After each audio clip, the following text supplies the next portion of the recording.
Hello and welcome to another episode of What Travis Says. My name is Travis and let's talk about Doctor Who. When I was writing this video, it started out as a discussion about spooky, creepy episodes of Doctor Who because, you know, Halloween. But adventures like Fury from the Deep, The Green Death, as creepy and as scary as those episodes are, they're classic adventures. And as unfortunate as it is, most current fans of Doctor Who haven't seen many of the classic episodes. And if you've not watched any of the classic adventures, do yourself a favor and go watch some of those serials, if not all of them, as many as you can find. You can pretty easily find them online. So I rehashed my list of creepy, scary Doctor Who episodes, and every time I did any version of the list, Blink ended up being my #1 choice. But it didn't feel organic for me to put Blink as the #1 on the list. Blink is a lot of people's favorite Doctor Who episode, but it's not my favorite. I know, blasphemy, right? Don't get me wrong, while Blink is not my favorite episode, it's still a fun and entertaining ride. But because tomorrow is Halloween and the Weeping Angels are some of the Doctor's creepiest villains, let's talk about Blink, shall we? The reason why I think Blink is such a successful, scary Doctor Who episode is because the Doctor takes a back seat to some of the other characters. And these characters who are in the forefront of the story don't realize that there are timey-wimey alien things happening around them all the time. And without having the Doctor around to tell them what's going on or what they should do, they just end up running from these creatures, not even sure if they're going to survive. I hear all the time that people show Blink to their friends in order to get them indoctrinated into the fandom cult which is Doctor Who, and that's fine.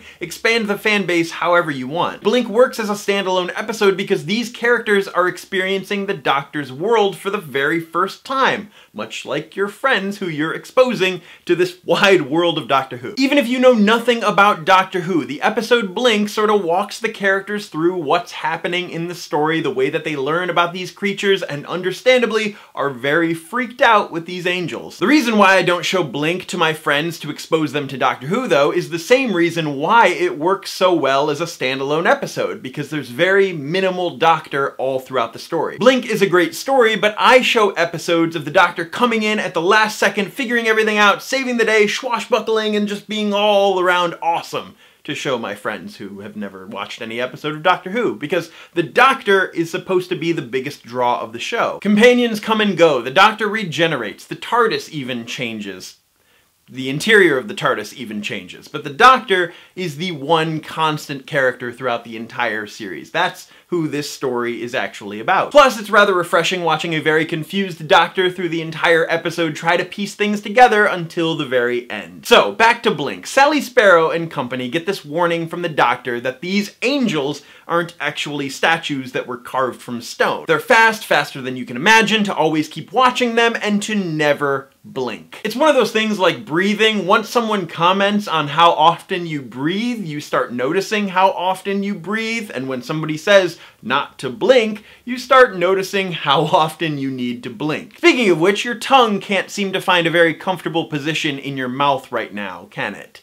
About 2/3 of you are very upset with me right now. You can even get into the way that the filming on the episode was done. The way that every time a camera is actually on the Weeping Angel filming the episode, the angel can't move. And once you realize that, it adds a whole nother level of creepiness to Blink. And sure, future episodes sort of frayed on that idea a little bit, but that's what makes Blink so great. But I did say that Blink was not my favorite. So what is my favorite scary, creepy Doctor Who episode? That spot goes to Midnight. It's so creepy because it's so deeply disturbing and dark and psychological. Midnight is hands down one of my favorite Doctor Who episodes, and it's by far the scariest because it deals with human nature and how people think, and we never actually see the creature ever. There's no explanation.